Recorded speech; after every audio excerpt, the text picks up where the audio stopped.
नमस्कार, आपका स्वागत है हमारे चैनल सत्य समाचार पर। झारखंड में मुख्यमंत्री मैय्या सम्मान योजना के तहत बड़े घोटाले का खुलासा हुआ है। जांच में सामने आया है कि 50 बैंक खातों में 456 फर्जी लाभुकों के नाम पर 29.64 लाख रुपए भेजे गए। इस घोटाले में कॉमन सर्विस सेंटर CSC की संलिप्तता भी पाई गई है, जिससे यह मामला और गंभीर हो जाता है। सरकार ने दोषियों के खिलाफ FIR दर्ज करने और फर्जी लाभुकों से पैसे की वसूली का आदेश दिया है। मुख्यमंत्री मैय्या सम्मान योजना का उद्देश्य आर्थिक रूप से कमजोर वर्गों को सहायता प्रदान करना है, लेकिन भ्रष्टाचारियों ने इसे अपनी कमाई का जरिया बना लिया। जांच में पता चला कि कई बैंक खातों में एक ही नाम से 90 से अधिक आवेदन किए गए थे। इनमें पश्चिम बंगाल की सुफानी खातून के खाते में 94 और यूसुफ के खाते में 95 आवेदन स्वीकृत किए गए थे। इस घोटाले में बड़े पैमाने पर फर्जी राशन कार्ड नंबरों का उपयोग किया गया। कई आवेदनों में मुर्मू, हांसदा और मंडल जैसे उपनाम जोड़कर यह दिखाने की कोशिश की गई कि वे आदिवासी समुदाय से हैं। यह सभी आवेदन 1 नवंबर 2024 को किए गए, जिससे संदेह और गहरा हो गया। जांच में पाया गया कि इस फर्जीवाड़े को अंजाम देने में कॉमन सर्विस सेंटर CSC का बड़ा हाथ रहा है। CSC संचालकों ने ही इन फर्जी आवेदनों को ऑनलाइन अपलोड किया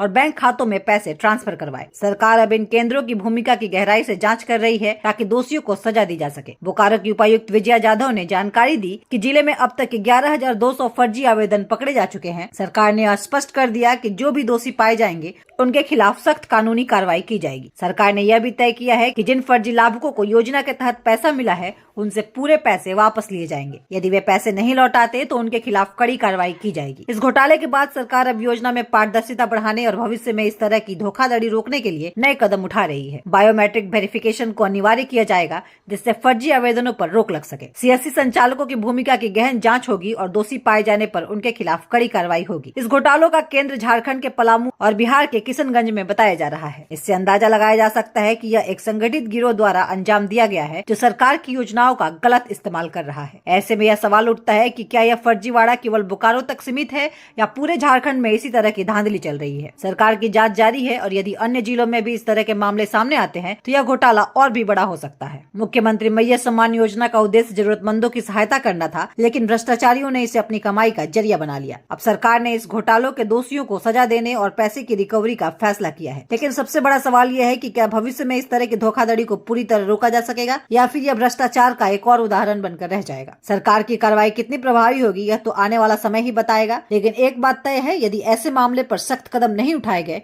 तो भ्रष्टाचारी सरकारी योजनाओं को लूटते रहेंगे और गरीबों तक उनका हक कभी नहीं पहुंचेगा। बाकी आप अपनी प्रतिक्रिया कमेंट बॉक्स में जरूर दें, और अगर वीडियो अच्छा लगा हो तो लाइक करें, सब्सक्राइब करें और साथ ही वीडियो को अपने तमाम साथियों के साथ शेयर जरूर कर दें।